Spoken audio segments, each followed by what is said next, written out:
হামে নাকাল পুরো দেশ, সব জেলাতেই ছড়িয়েছে প্রাণঘাতী হয়ে ওঠা এই রোগ।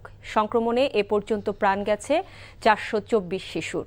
প্রতিদিন হাজারের বেশি রোগী ভর্তি হচ্ছে হাসপাতালে। তীব্র জ্বরের পাশাপাশি নিউমোনিয়া, ডায়রিয়ার মতো কঠিন রোগে আক্রান্ত হচ্ছে অসংখ্য শিশু।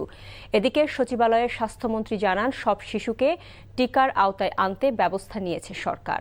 নাজিবুর রহমানের রিপোর্ট। ৮ মাস বয়সী ছোট্ট সোহা তীব্র জ্বরে ভুগছে গেল এক সপ্তাহ। দক্ষিণের জেলা ভোলার হাসপাতালের বারান্দায় ঘুরেও স্বস্তি মেলেনি, তাই বাধ্য হয়ে ঢাকায় এসেছেন কর্মজীবী বাবা। ঠিক সময়ে চিকিৎসা না পাওয়ায় আইসিইউতে থাকতে হয়েছে ১০ দিন। ভোলা সদরে ভর্তি ছিলাম ৯ দিন পরে রিলিজ করে দিচ্ছে, জ্বর ভালো হয়ে গেছে। বাসা যা 2 দিন পরে আবার সেম জ্বর, তখন আবার 6 দিন ভর্তি থাকার পরে তখন এখানে ট্রান্সফার করছে। ওখানে ভালো উন্নত কোনো চিকিৎসা নাই। নগরীর হাসপাতালগুলো চিত্র অনেকটা এমনই। বেশিরভাগ শিশু নিজ জেলাতে চিকিৎসা না পেয়ে ঢাকামুখী হয়েছেন, আর এতে অনেকটা জটিল আকার ধারণ করেছে সংক্রমণ। রোগীর চাপে অনেকটা হিমশিম অবস্থা সরকারি হাসপাতালগুলোর।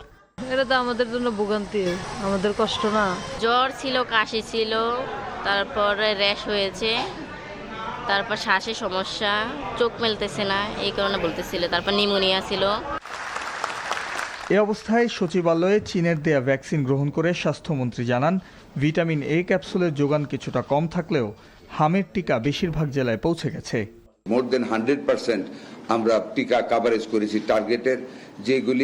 যেই কয়েকটা বাকি আছে অনলি 1 or 2% ওগুলি চলমান, এবং এখন আমরা মাইকিং করতেছি পর্যন্ত এলাকায় যারা ভ্যাকসিন পায় নাই, টার্গেটেড এরিয়ার বাইরে যেসব বেবিরা আছে তাদেরকে ডেকে এনে আমরা টিকা দেওয়ার ব্যবস্থা করতেছি, যাতে করে একটা বাচ্চা মিজেস টিকা থেকে বাইরে না পড়ে।